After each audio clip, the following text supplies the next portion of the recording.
Hello, everyone. My very special guest today is writer, director, John Oak Dalton. John, how are you? How are you tonight, Scott? Good. I want to say thank you for coming on to the show. Well, thanks for inviting me. No problem. I posted it on Facebook, and I got a lot of hits. Courtney Gaines, I was supposed to do at 1 o'clock today, but I had an interview to go to, so we have it postponed to October 19th. Looking forward to talk to my man from Children of the Corn. I'm very full aware of you, Mr. Dalton. I've seen one of your films, Gruesome and Gore, when I was teaching a kid how to podcast. We reviewed Scarecrow County. But let's start in the beginning with some of these films. I'm just going to ask you basically, where the idea come from and how you think it turned out in your eyes as a writer. Okay. The first one I want to talk to you about. I'm not going to go the whole way back. I'm going to go up a little bit. Mental Scars in 2009. Wow. I've not seen it, but which Mental Scars? Now, where did this idea come from when you wrote it? Wow, that is throwing it back, and I actually hadn't seen that one until pretty recently. It was on streaming, and I finally I actually hadn't seen it and caught up to it. It's probably actually the most expensive film I've ever worked on. I mean, it was a pretty big budget film with a few name actors in it. I was actually brought into it by the original director, a man named Ivan Rogers, who is sort of how I broke into the industry to begin with. But I came in and did some rewrites over that script. So that wasn't really one that was my original idea. I came in and rewrote over two other guys who were working on the script for it. And it was a big budget movie, and it has kind of made its rounds. It came out quite a long time ago, so it's finally hit streaming. But that was kind of an elusive one for me to watch because I didn't own a copy of it for a long time. So yeah, I came in and did a rewrite over that, all the way up into production. I think I want to say I did 8 or 10 drafts over it. Even when they were shooting and some things had to change on the fly, I worked on it. Even when they shot some in Indiana, and I think a lot of it, like the junkyard scenes and things like that, I believe they were shot maybe in the Carolinas or Georgia or something like that. So yeah, that's one I don't hear much about or get asked about very much. But yeah, that one's out there. Well, okay. I guess I kind of shocked you on that one. Yeah, I don't think anyone's ever asked me about it. Yeah, I'm a film buff, and like I told you, I don't care. I said before, I started this podcast back in 2010 under the mindset of promoting and reviewing, no budget films, low budget films. And because I'm in the industry already, as far as an actor wise, I'm behind the scenes. So I understand that it's not easy. People who criticize films for lighting or for this and that, they have no idea what it's like to be in that situation of trying to make a film. And, making a film and completing it is a goal itself. I mean, I know a lot of films that might start filming in 2012 and don't get finished until 2023. Yeah. You know what I mean? It's all about life and money. It's interesting that you say that, because I think there's this sentiment that, people have said to me actually things like, well, if I don't get a chance to make, Schindler's List Part 2 or whatever, I'm going to bang out a bunch of horror movies and whatever. But, it's just as hard to make. I mean, making any movie is hard. Any kind of movie is hard. It's not that making genre movies is easier. The craft isn't any different. And I think that's something people don't understand. And I think there's I think especially in the horror movie community, which I probably know the best, fans are pretty loyal, which is a great thing. They will follow you to the ends of the earth. They will follow you, what you're doing, but they can also smell a rat. So if you're getting into horror movies because you think there's an easy entryway there, you're not going to be very successful. If you're a true fan, genre fan, people will follow you, and they aren't going to split hairs on some of the details. So that's a Amen. good observation. Well said. So here's one for you. Haunted House on Sorority Road. Hey, man, I got to be ready for everything tonight. Okay. So how do I talk about this movie? So I was sort of out of the movie business. A good friend of mine, John Polonia, half of the Polonia brothers, he had passed away suddenly. And my friend Ivan Rogers that I spoke of, he passed away. And I was just there were two people I came up with in the industry. And so I was kind of feeling like walking away. I'd also changed careers. I'd worked in mostly television for about 20 years, which is why I'm very fast as a movie maker, learning from television. But I moved more into the marketing field, and I thought, well, I really need to focus on that. And there were a lot of reasons I'd walked away. Then I had met this young filmmaker who was in high school at the time. His name was Enrique Couto in the Dayton, Ohio area, which is about an hour east of me here in Indiana. And so maybe 90 minutes. And so, I had met him at a horror convention, which I always say, if you want to break in, go to a couple horror conventions and just meet people, start walking around. People start to know who you are. So I had met him, and he had convinced me to stay and watch one of his movies. And he was like a high school kid, and I was an adult man at the time, but he was just a compelling person. He's a very charismatic young person. So flash forward a few years, and I was judging a film festival for high school students in Richmond, Indiana, where I work. And we needed a speaker. And they said, or I'd said, well, I remember this guy I met a few years ago, Enrique Couto, was a high school kid, and he might be a good speaker. And so I reached out to him on Facebook, I think, and he came over and gave a really good talk. And afterwards, we kind of got to talking about movie making. And I said, I'm kind of out of the business. I'm kind of burned out on it. But he was working on this movie. He sent me his movie Babysitter Massacre, and I thought there's just a lot of just this anarchy and energy to it. I really liked it. And then he reached out and said, "Hey, I think that's really the one that he kind of broke through on as a filmmaker." But then he said, "I'm going to make this movie called Haunted House on Sorority Row," which, everything's in the title. The only superfluous word is really on, right? Horror, haunted house and sorority. You kind of know what it is. And I thought, well, that sounds like a lot of fun.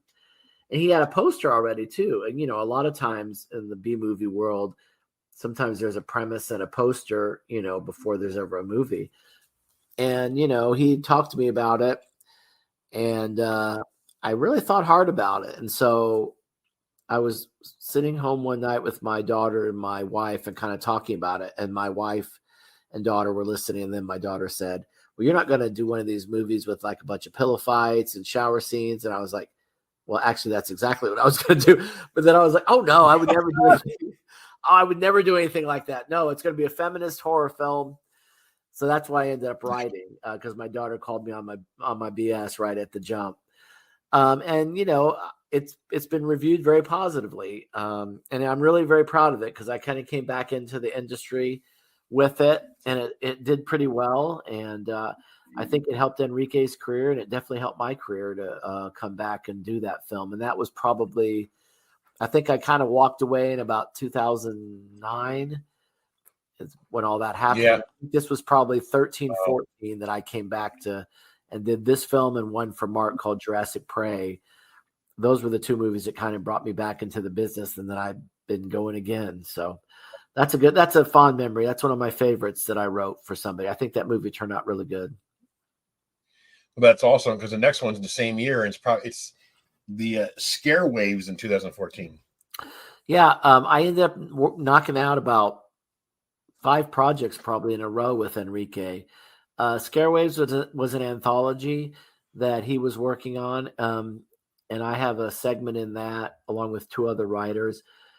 Mine, my kind of log line for is it starts Double Indemnity and ends Dawn of the Dead, kind of. I love film noir, and it kind of starts with he had the premises for all of them, and then we just kind of went with them. And mine was about a pair of hard luck robbers, and there's kind of a femme fatale character. And that's kind of what I riffed on. My touch points for writing, it's interesting working with someone like Enrique, who's a young person. He's 20 years younger than me, and his touch points are 80s, 90s films. My touch points are 60s, 70s. We're just a different. So it's interesting to see us blending our styles. I love film noir. I love Italian neorealism. I love French New Wave. Japanese rubber monster movies of the 60s. I love Eastern European, Soviet science fiction movies of the 70s. So, those are my touch points, and his are, working with somebody his age, it's more, franchise movies of 80s and 90s, so it's interesting to blend our styles together. And I have a cool segment in that. That's a neat little movie. Nice. How about the Amityville Death House in 2015? Oh man, Amityville Death House. Man, this is really, we're all okay.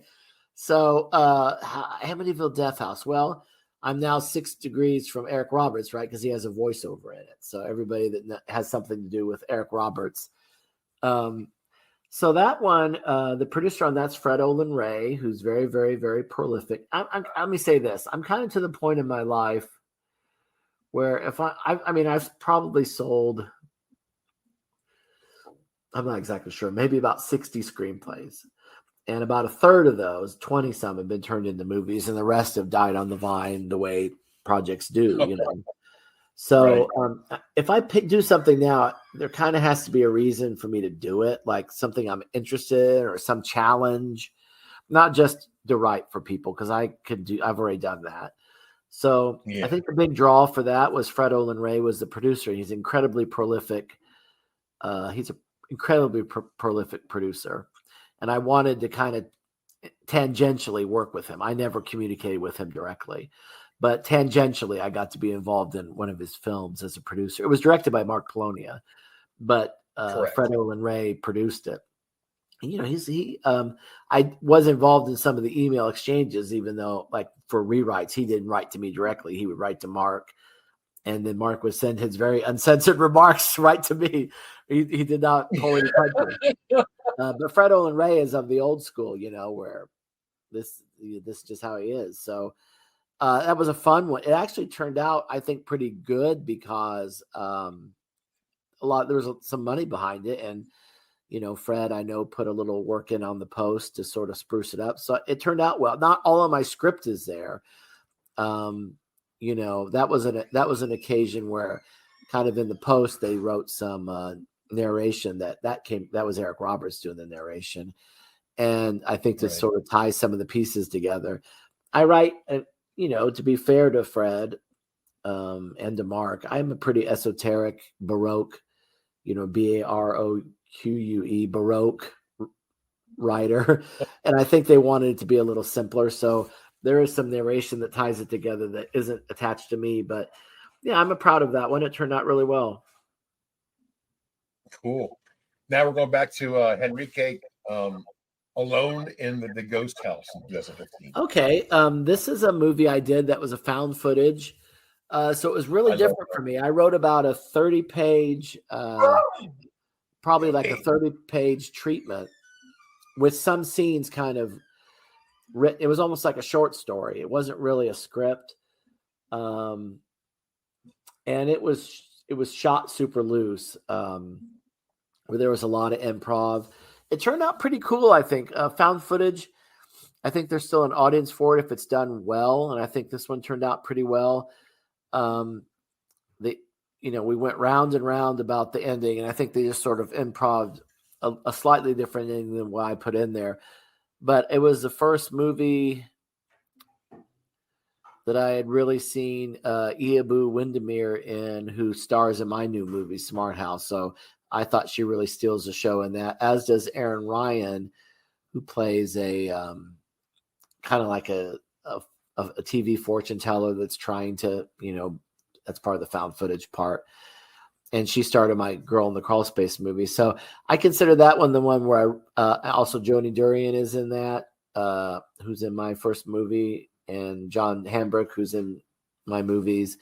That's where I started to see their performances and some of their standout performances with improv and so on. So, when I got around to making my own movie and shooting Girl in the Crawlspace in 2018, I drew on a lot of those people, and it really started with seeing them in Alone in the Ghost House. They did a really nice, talented group of people that Enrique put together over there in Dayton.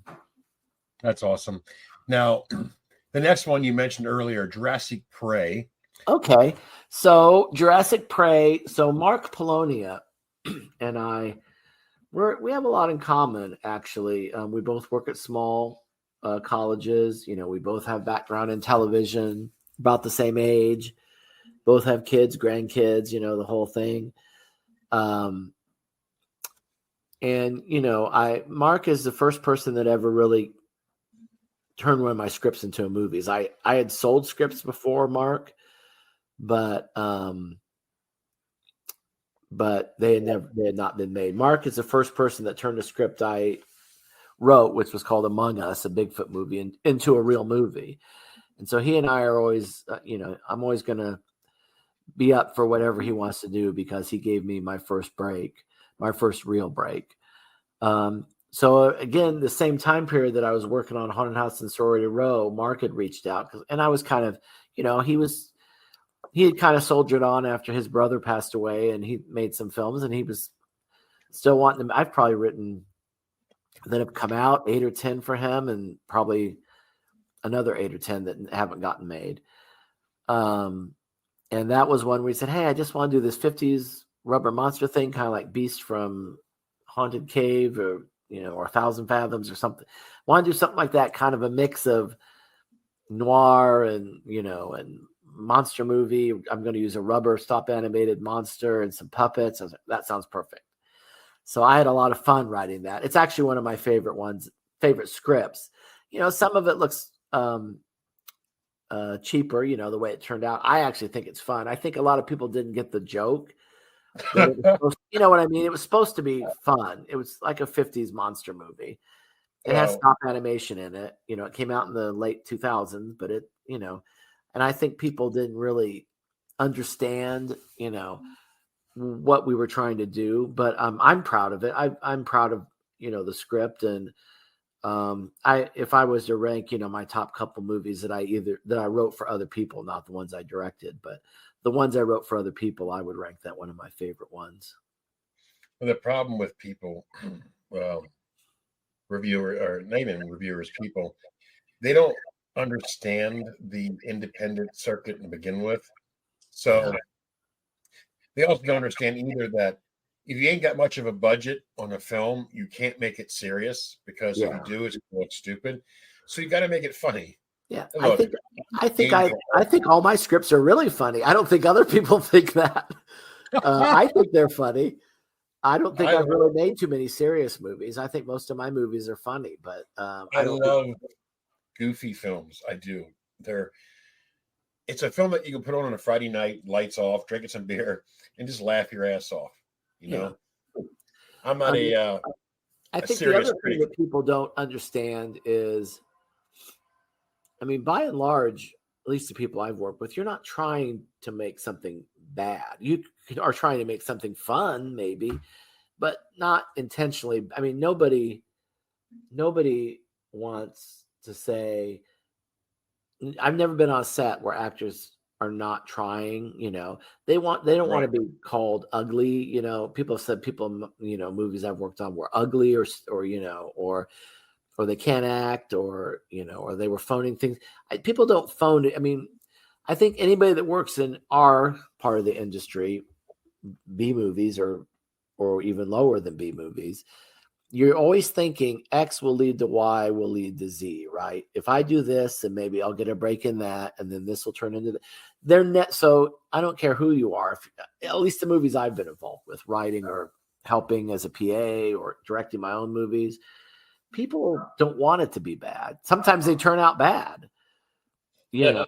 Sometimes they do anyway. You don't know, but people don't intentionally the people that I've worked with, they're not trying to make a bad movie. They may be trying to make something you can have fun with, but they're not intentionally trying to make it bad, because everybody that's in it, above the line and below the line, they think it will lead to something else. And so you're not intentionally trying to be, look ugly, act stupid, cut too. Right. I mean, sometimes you have to cut corners, but you're not doing it to make it bad. You're doing it because you have to cut the corners. And I've done that in my own movie. So it's a project alone just to make a movie, you know what I mean? And that's what people don't get. It's so hard. Like I've told people when they want to make a movie, it has to be something you want to live with for a year. And they're like, a year? I'm like, yeah, by the time you shoot, or by the time the name before that, they're either to write a movie, find people that are willing to come to your house and be in it, or whoever you're shooting. Like I shot one here, but come to your house to be in it, stay with it for a couple weekends, then find someone to edit it or edit it yourself. And that may take a couple months, and then the post and the deliverables, finding a distributor. It's crazy. And then to go out and promote your movies and, get it in places. I mean, you're spending a year with something. So why would you intentionally make that bad? Because you have to live with it. If you're really trying to get a movie out, not just make a movie, or you have to live with it for a year. Every step of it is difficult. So why start off making something bad?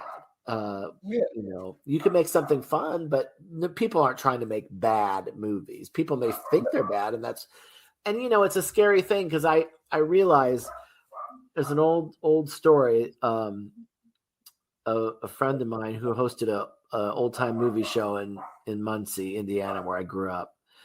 His name was Conrad Lane. He's passed away since then. Very gentlemanly film scholar, and he told me once he grew up in California, and he was an usher at back when they had ushers at theaters. And there was a screening of Lou Costello's movie that he made by himself that bombed. I forget what it's called, but it was screening, and Lou Costello was there. And Conrad Lane is a teenager, and he sees Lou Costello walking out with just this fallen face. And I always thought at the time when Conrad Lane told me that story, I thought, why didn't Lou Costello know the movie was bad when he was making it? But now I've been involved in some movies. We didn't realize when we were making them, they were going to turn out a certain way. Everybody wants to be good. Nobody wants it to be bad. Sometimes they turn out bad. And this isn't me. This is anybody. Tom Cruise has made some bombs. I'm not saying it's exclusive to B movies, but sometimes you see a movie and you go, man, why didn't people know that was bad?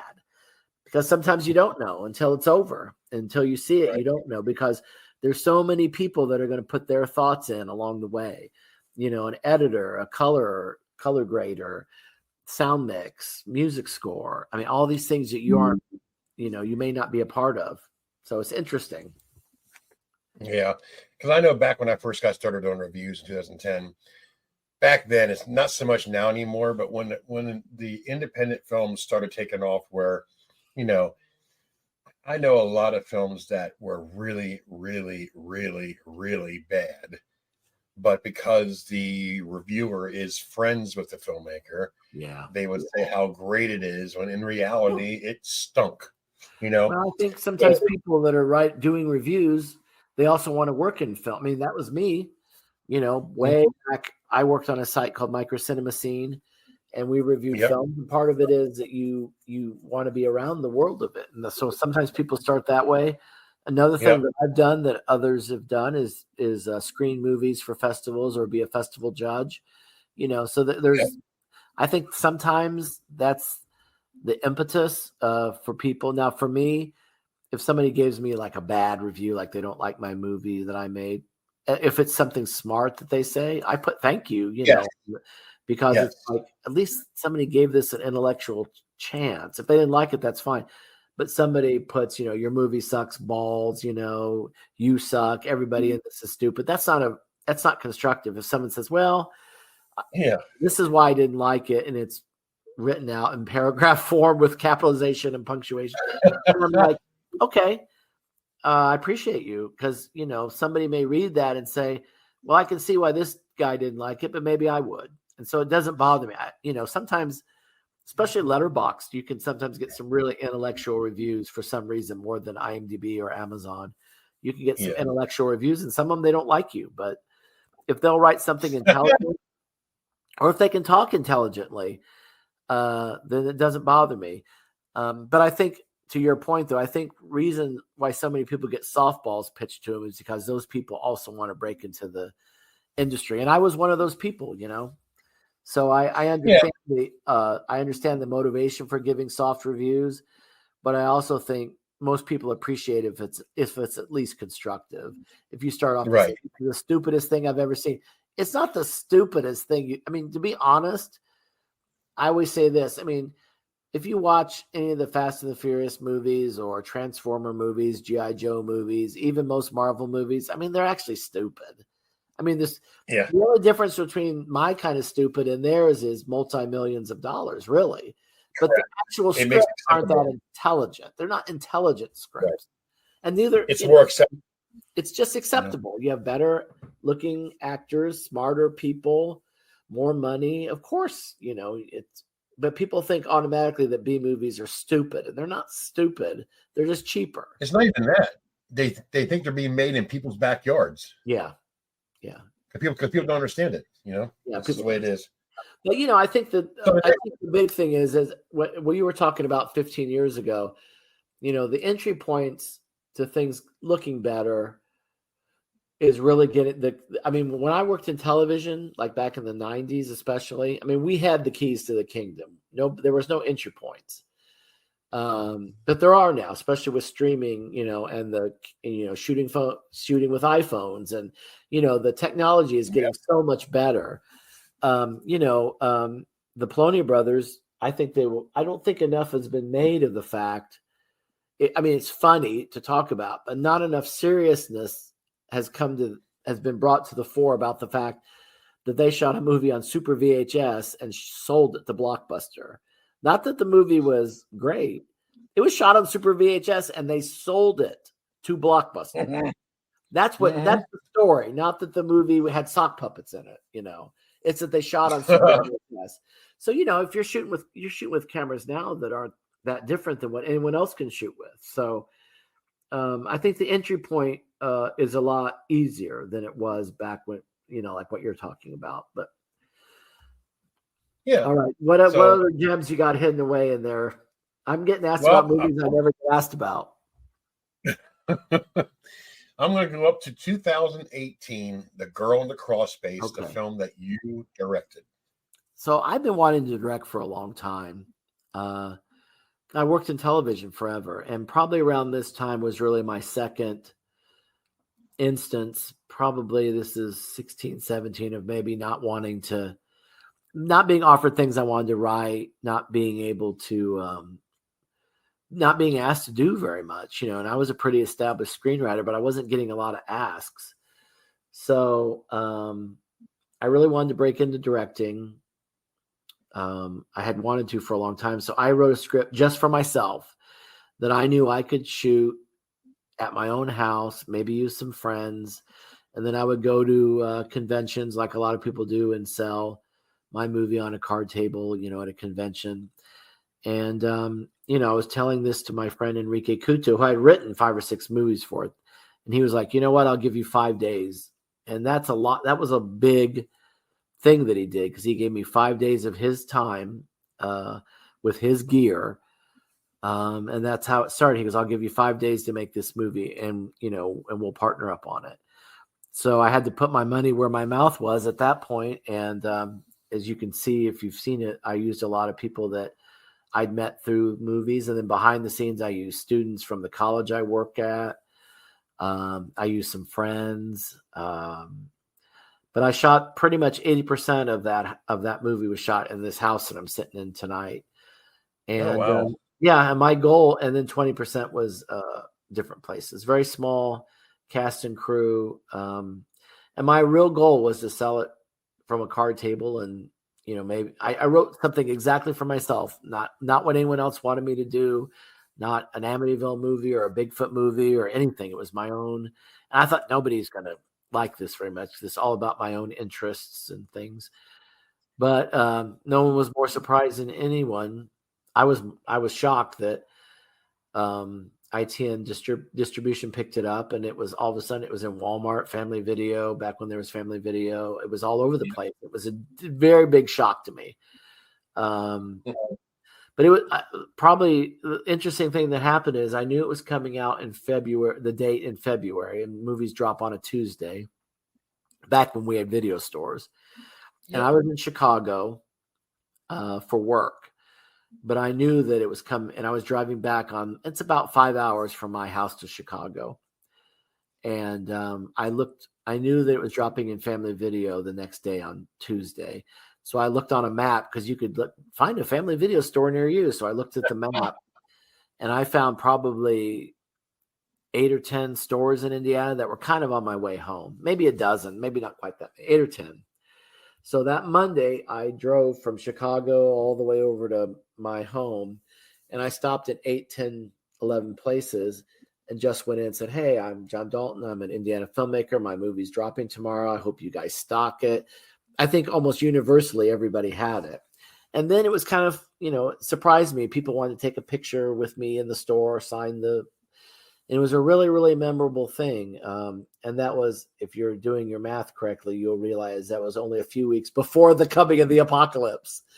So my movie dropped in mid-February of 20, and then, in March of 20, very early March of 20, I was sent home from work for 7 weeks and stayed home. I'm sorry, for 3 weeks, and I stayed home 17 months. So, that was that. But, and that movie has made its way all through channels and made its way to its, end of its natural life in Dollar Trees and on Tubi. So, but I'm very, very proud of it. I made it. I financed it myself out of my own pocket. I shot at my own house, used a lot of friends and people I'd gotten to know in the business. I called in 1 million favors, and that's how it went. And it succeeded my expectations. So, well, the next movie that we're going to talk about was a learning movie I did a podcast called Gruesome and Gore. So I had a 15-year-old that wanted to learn how to podcast. Yeah. He has no idea what independent film is. Go figure. They only know the high ones, like you mentioned, Spider-Man and all this. Yeah. So I said, fine, you know what? Let's do a podcast together, and then I want to have you watch the movies with me, and I want to see what your opinion is. Scarecrow County 2019 was a film that we watched together. Now, as you know, I've seen tons of these films, budgeted films, my whole career. So I wanted to get his take on this. To my pleasant surprise, you had a 15-year-old loving your film.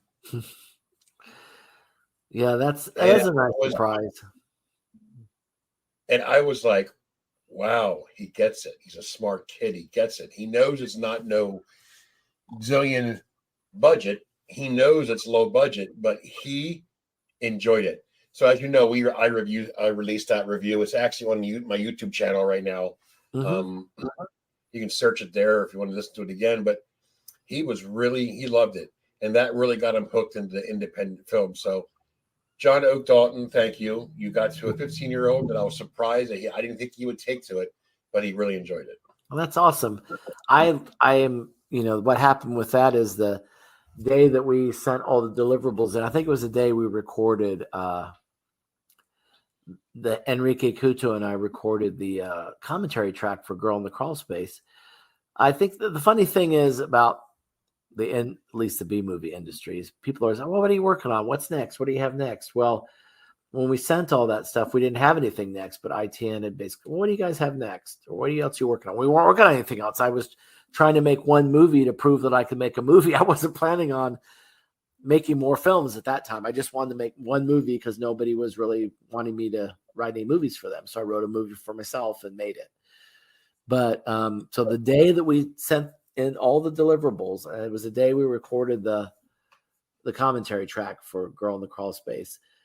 I was watching, Enrique Couto and I were walking his 2 rescue dogs around his neighborhood in Dayton, Ohio.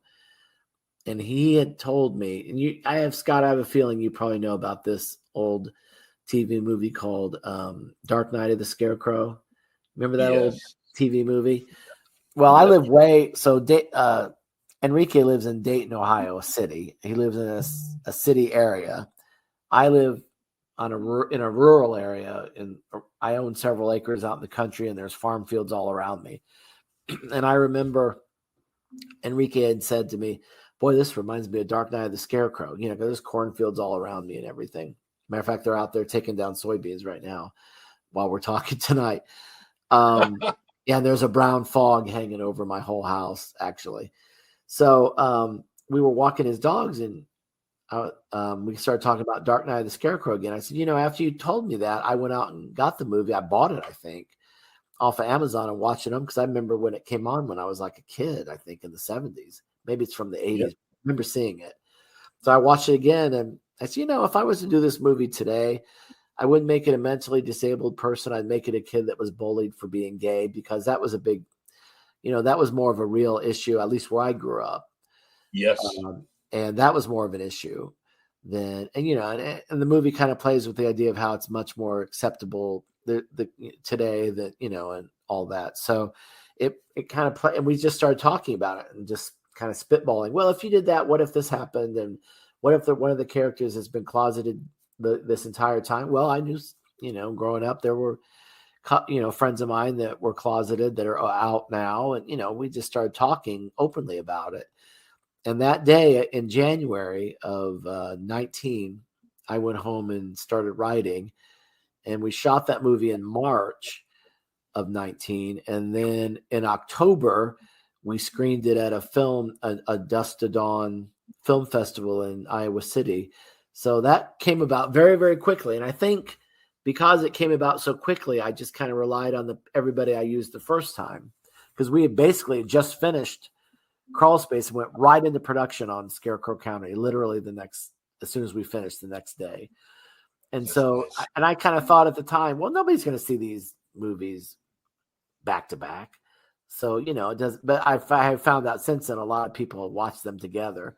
Even funnier than that, when I did Girl in the Crawlspace, I cast John Hambrick and Joni Durian as a married couple. And right before that, they had worked on a movie for Enrique called Ouija Room, where they play brother and sister. And I had said to Enrique, gosh, should I cast them as husband and wife if they just played brother and sister? And he was like, no one's going to pay attention to that, or it's not going to make any difference. Well, what ended up happening was, through a twist of fate, Ouija Room and Girl in the Crawlspace came out the same day. even though Ouija Room was shot before Crawlspace, they ended up coming out the same day. So on the same day, you could go to the store and there was John and Joni playing husband and wife, and there was John and Joni playing brother and sister, and a lot of the same people. Ia Boo Windermere, I think, was in both she was in both the movies. I think Joe Kidd was in both the movies. Aaron Ryan is in both the movies. So it was funny that they ended up coming out on the same exact day. Yeah, they dropped in Walmart the same day. And that was in October of February of 20. And then in October of 20, while COVID was running free, that's when Scarecrow County came out, which, you know, it came out during a time when it was a little more difficult for people to get out and about. But and then we didn't do anything. I was a day away from shooting a new movie when I was sent on a Friday. We were sent home for 3 weeks. And I thought, boy, you know, I could get one weekend in, but I wonder if we'll get a second weekend in. And having half a movie is worse than no movie, because you have half a movie. Right. Someday you've got to go back and match continuity and find the same people. And hopefully nobody spilled coffee on a piece of furniture and got rid of it, you know, and all of this. But I thought 3 weeks was going to be bad to try to match continuity, much less, as it turned out, a year and a half later. So I'm glad I didn't start that movie, but I was in the same boat as a lot of people. We sort of didn't know what to do for a long time. So I wrote scripts for other people during that time. And then, you know, in December of this year, in September of this last year, ITN reached out and said, what are you guys working on? And sure enough, we were fortunately working on something and shot Smart House after that. Yeah, that we're going to talk about. I haven't seen it yet, but I have it. Um, there's a lot of shark movies being made. Yep. I mean, everybody from Dustin Ferguson to Sci-Fi Channel Yep. to Mark Polonia. Yep. Amityville Island in 2020. I'm assuming this movie probably was released by ITN. No, I think that was why. I think this one was Wild Eye, but I can't. Wild Eye. I think it's Wild Eye. Okay. Because Wild Eye and ITN seems to have a fascination with changing titles for movies and putting Amityville in it. Which that's fine, But Amityville Island I've not seen, but it looks appealing. Mark Polonia is the director. How did this story come about? Now, was this during the COVID? No, actually, oh boy, I can't remember. I think no. What happened was, so it's kind of funny. The first movie I ever did for Mark, that Among Us, that Bigfoot movie, I went out and helped. I was a production assistant on the movie because I was working in television, video production at the time. So I just went out to help. I drove out to Elmira, New York area, very northern Pennsylvania, and worked on the movie. It's about a 13-hour drive from here, I think. And while I was out there, this is probably like maybe 2002 or 3, somewhere in there. Sub Rosa put that movie out, and they called while we were working on it and offered the Polonia brothers a 3-movie deal.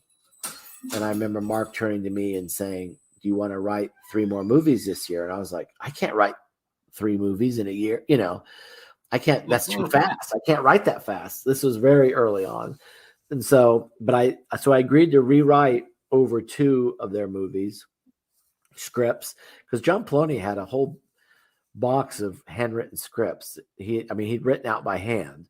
So when I say rewriting, I was putting them into a script writing software, and sort of rewriting it hot as I was typing his scripts up, really. Right.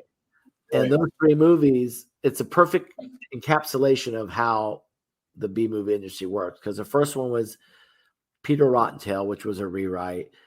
And, yes. And it's rated one of the worst movies of all time by tons of websites. I mean, Fangoria has done an hour-long podcast. Part of me is like, oh man, Fangoria crapped on it for an hour. But the other part of it is, hey, Fangoria talked about it for an hour. I mean, when I was a teenager, Fangoria was the lodestone of reviews, right? I mean, everybody wanted to read Fangoria. So what first one was Peter Rottentail. Second one was Razor Teeth, a Piranha movie, which disappeared. No one ever spoke about it. No one ever reviewed.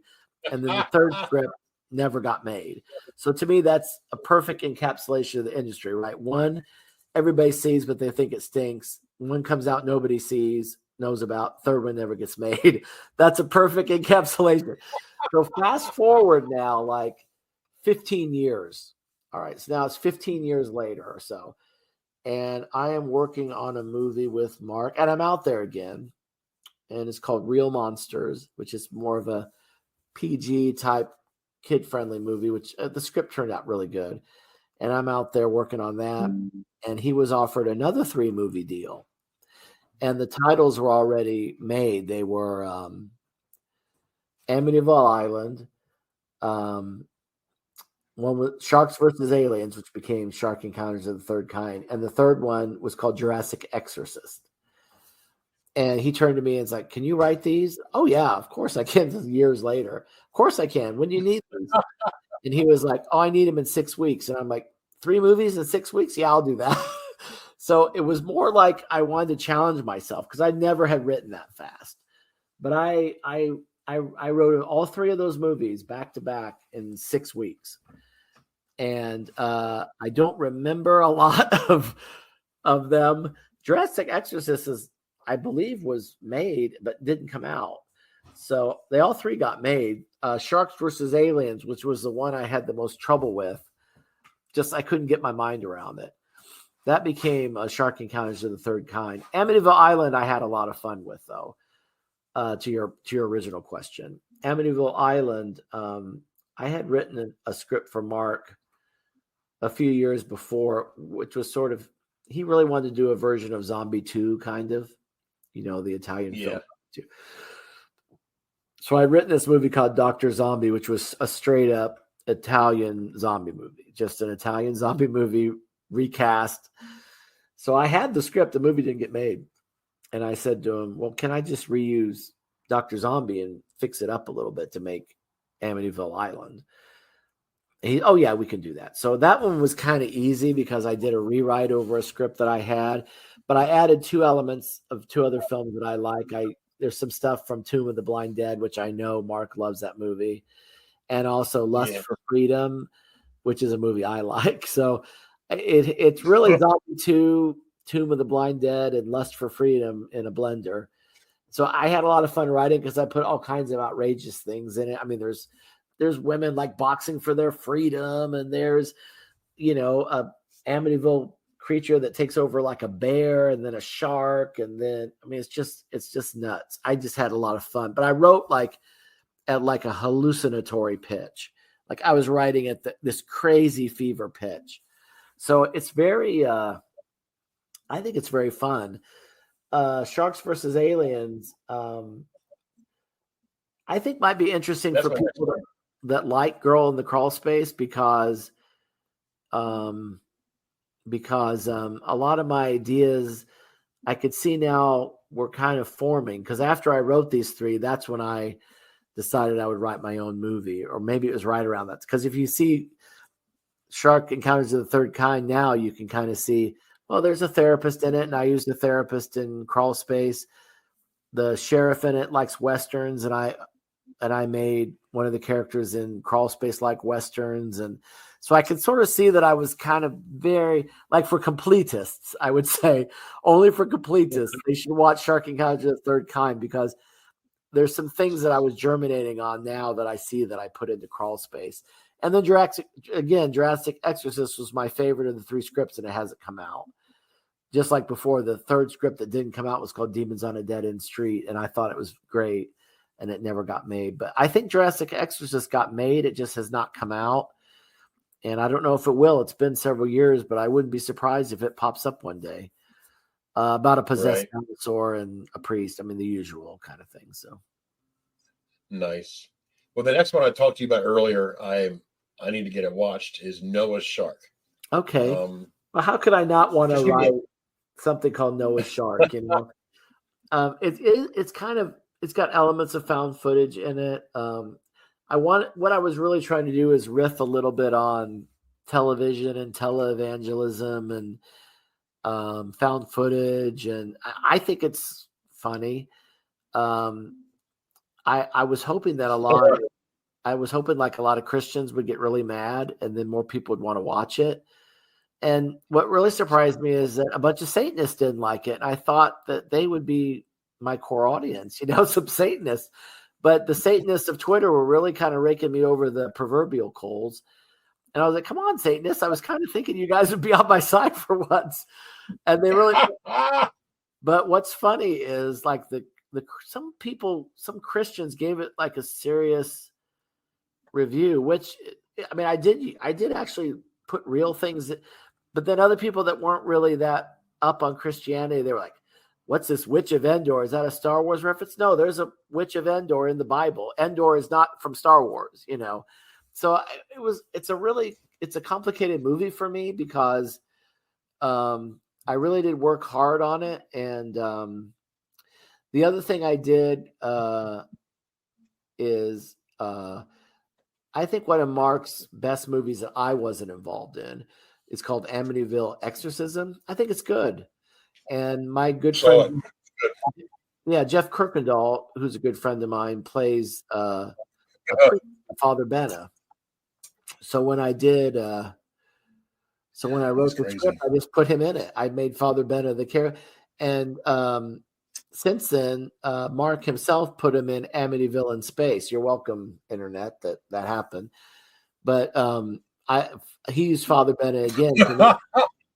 Yeah, so Father Benna has appeared in 3 movies now, but I wrote him in to Noah's Shark because I liked Jeff Kirkendall. I like his acting, and I liked the character that he played. So I'm actually, again, I'm happy with it. I think people didn't get everything about it. I think Jeff's really funny in it. I think Ryan Dalton, who's not related to me, despite what IMDb says, Ryan Dalton is really funny as the televangelist, I think. So I don't know. I'm happy with it. So I hope people check it out.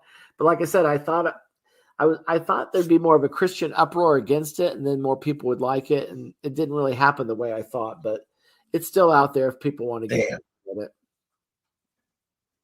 Well, we're going to go to a Western. Okay. Jesse James Unchained. Well, I love spaghetti Westerns, really, which is why sometimes Western themes pop up in some of my movies that I write, or just people liking Westerns or Western novels or spaghetti Westerns.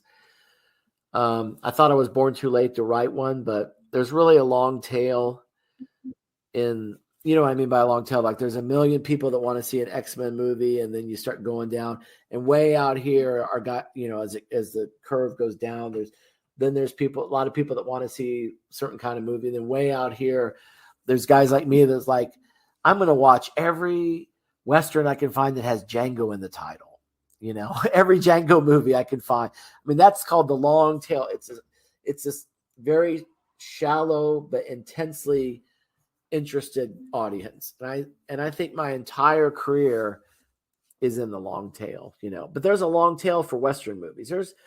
And my dad is one of those people, you know, there's people that just watch old fashioned Westerns. So I wrote one called Calamity Jane's Revenge, which I was really proud of. And I didn't make up a lot of the details. Yeah. There were the people and characters I talked about were real. And same with Jesse James. I picked up this little bit of his life where he had basically tried to go straight, kind of, he and his brother Frank, and they went to Tennessee, and then this, that, the other, there was a false Jesse James gang using their name. That was all real. So when I wrote Jesse James Unchained, I based it on, you know, on real things that were happening. And, you know, I think it turned out, I think both the Westerns I did with Enrique Cacuto turned out good, but that's probably my favorite of the two. I was there on the set on both of those as well. But if you've got a dad that likes Westerns, they're both good old fashioned Westerns. They're not, you know, they don't pretend to be something else. And listeners, most of the movies that we're talking about is available on YouTube to watch. Yes, or Tubi. Yeah, or Tubi. Yeah. Now, there's a movie that I have not seen. I know I posted a poster on my Gruesome Hertzogg Facebook page, Smart House. Okay. I am staying watched by this weekend. Excellent. I watched another movie. I can't remember what it's called. I did a couple months ago. It's about a smart house as well. Can't remember what it's called. But I'm intrigued because John Oak Dalton wrote it and directed it, along with Luca Nicolix and Richard Pierce. Yeah. Now, I've seen you post stuff about this, so I said, you know, let's check it out. It's an online influencer is trapped in a smart home by a sinister hacker and forced to start a strange live stream while her family and friends fight to get her free. Mm-hmm. Well, this might be this might be a good one for us to end on, since this is my most recent thing that just came out about a week ago. It just dropped on streaming about a week ago. So this might be a good. So many years ago, a young man. This is this is my story. I tell people when I say it never hurts to be nice to people, because you never know. It's such a long game. You know, you never know who's going to have a break in the industry. So many years ago, this Richard Pierce used to write to me, and I think he was either in high school or college. Just, hey, how did you break into the industry? And I like your B movies you've written. And he's a Poloni Brothers fan. And he and I've just written on the internet, you know, and been Facebook friends and everything all these years. Well, a few years ago, Richard got a break and sold a movie to Lifetime. And then he sold, you know, several movies to Lifetime. And then pretty soon he's, you know, moving part-time to his day job to keep writing movies for Lifetime. He's doing pretty well. And, you know, he and I have been chatting all these years, and he reached out to me and said, hey, I'd like to work on a script with you. I'm like, well, you're doing a lot better than me. You don't need to work on a script with me. But I think he just was, you know, he just wanted to work on a B movie together. And he had pitched this smart house idea to Lifetime. They passed on it. And he kind of pitched it to me, and I was like, oh, I could kind of see this. So he and I started working on it. And then when ITN reached out, are you guys working on something? Yes, we are. And so that one went into production really quickly. And Richard flew out with his family. As it turns out, Richard Pierce, native of Las Vegas, Nevada, is a big Garfield fan. And people may or may not know that Garfield is from my hometown of Muncie, Indiana, where a lot of this movie was shot. So, oh, really? Yes, and my greatest, one of my great claims of infamy, not fame, is when I was in high school in the very early '80s. My art teacher, I was a cartoonist too, and my art teacher knew Jim Davis and was like, "Oh, Jim Davis would like a kid to come out and help around the studio." Like, I'm like, I'm not gonna go take out the trash at some guy's studio. I'd be a millionaire today, right, if I had just gone to take out the trash at Jim Davis's studio in the early 1980s. But I did not, because I was a fan, and maybe you know this, Scott, or not. I was a fan of T.K. Ryan, who did the comic strip Tumbleweeds. You remember that comic strip? Yeah, I have a feeling we're the same generation. I'm 2 years young. I was born in '68, so I was born in '66, so we are the same. Yes, sir. We're in the same era. And T.K. Ryan also lived in Muncie, my hometown. And I had written a fan letter to T.K. Ryan that he had answered. That was my most treasured possession. So I wanted to go be a cartoonist with T.K. Ryan, not with Jim Davis. Well, nobody remembers T.K. Ryan now, but everybody knows about Jim Davis. So go figure. So I guessed wrong there. But anyway, Richard Pierce and his family came to Muncie, and his daughter and his wife toured around and looked at Garfield stuff and had a big time. And Richard came and worked on the movie. Half of that was shot at my son's house, actually, in Muncie, and then the other half was shot over in Dayton. And I just reached out to, I wanted to work with Ibu Windermere and Joe Kidd, who I've mentioned. They'd had small parts in my other movies. I really wanted to do a movie with them. So they star in the movie. And, my good friend Tom Cherry, that I can't make a movie without, he played the dad, Brownie, in Scarecrow County. He plays the hacker dad in this movie. And I think my biggest coup was I got Brink Stevens in the movie as the AI voice. And my friend Enrique Couto had done a video project, a TV project with her. And so he made the connection for me. And I was really flattered that she liked the script and did the voice. And she knocks it out. So, if we're the same age, about Brink Stevens. And yes, what a tremendous. I met Brink Stevens. Oh, you have? Yeah, I met her in San Diego at a film festival. I'm a producer of the Fantastic Horror Film Festival. I met her one year. Well, I tell you the truth, Scott, when I got on the phone with her, I was pretty dry mouth. That's the first time I've really, really been nervous talking to somebody seriously. Because as soon as I heard her voice, you know who it is, right? So, yeah, so it's out now, and I hope people check it out. And Scott, I hope you get a chance to see it sometime soon. I will be this week. I know there's a bunch of the films that we talked about. They're in my lineup to watch. So don't be surprised if you see like 4 of your films in a row getting reviewed. That sounds great. I appreciate it. And just be honest. I don't mind. Nah, yeah. If I don't like something, I don't review it. That's how I've always been for the last 13 years. It's funny that you say that, because I'm the same way with I've kept a book review blog for a long time where I try to read 50 books a year, and I try different. One year I may read all people of color. One year people in translation. All women authors. Sometimes I just mix it up. But I'm kind of if I don't like something, I don't finish it, and so then I don't write about it. So people say, "Well, you liked all the books you read." Right. Well, it's because I read them all the way at the end. That's why I liked it.